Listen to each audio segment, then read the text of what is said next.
कृपा बिनु मुक्ति नाही। गुरु शिष्यर से मधुर संपर्कटी इतिहास मध्य वर्णना करे।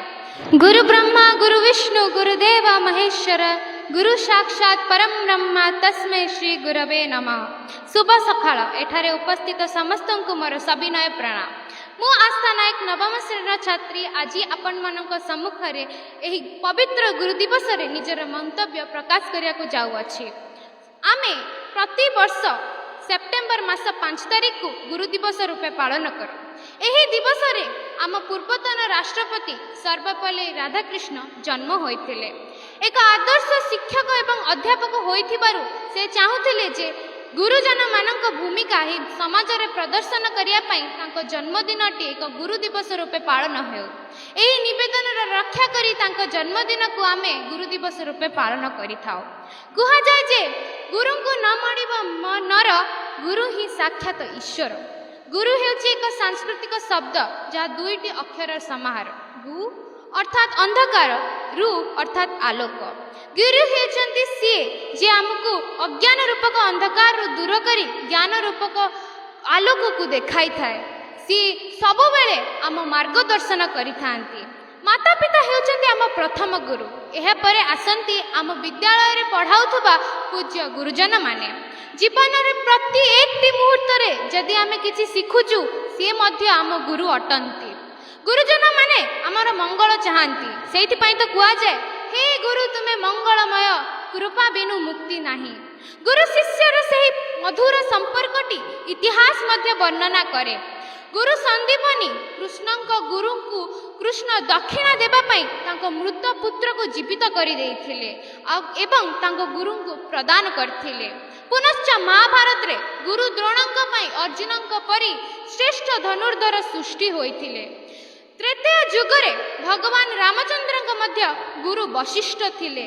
एहा सांगरे अति बड़ी जगन्नाथ दास को श्रीमद् भागवत रे मध्य लिखा जायछि जे महाऋषि अवधूतଙ୍କ 24 टी गुरु थिले। जदियो भगवान को गुरु अछंती आमे तो सारा मनीष। गुरु हेउचंती सेही प्रदीप जे निजे जळी अंधकार रे रही समस्त को आलोक प्रदान करंती।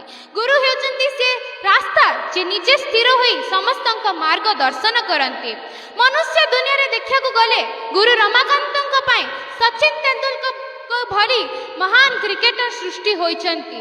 गुरु रामदास स्वामीଙ୍କ पई महाराज शिवाजी सृष्टि होइचंती। तांको भली विप्लव भी सृष्टि होइचंती।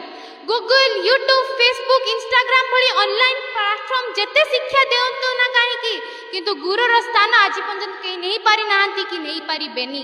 कारण गुरु सब बेले निज चाहे कि निज शिष्य ताठरू अधिक जाणु, निज शिष्य ताठरू अधिक ज्ञान आहरण करू। आशा मात्र एतिकी थाए जे भविष्य रे शिष्य ताकू सम्मान देबो, ताकू आदर करिवो। तेणु एही दिन रे एही पवित्र अवसर रे मु मोर समस्त शिक्षक शिक्षयित्री माननकु जुआर हे कि प्रणाम करिया को चाहूची कि मो जीवन रो समस्त मुहूर्त रे से मोर सहायक होइचंती। शेष रे मात्र एतिक कहया को चाहची जे लोक माने जो माने गुरु को आदर करंतिनी तांको क्षति करियार चिंता करंती एवं गुरु को भूली जानती से माने केते बड़ हेउना काहे कि सब बेले निज जीवन रे विफल हेबे। काहे कि ना भगवत गीता रे मध्य कुआ जायछि श्रद्धावान लभते ज्ञानम तत्पर संयतेन्द्रिय ज्ञानम लभद्वा पराम शांति मुच्ची रेणाधि गच्छति।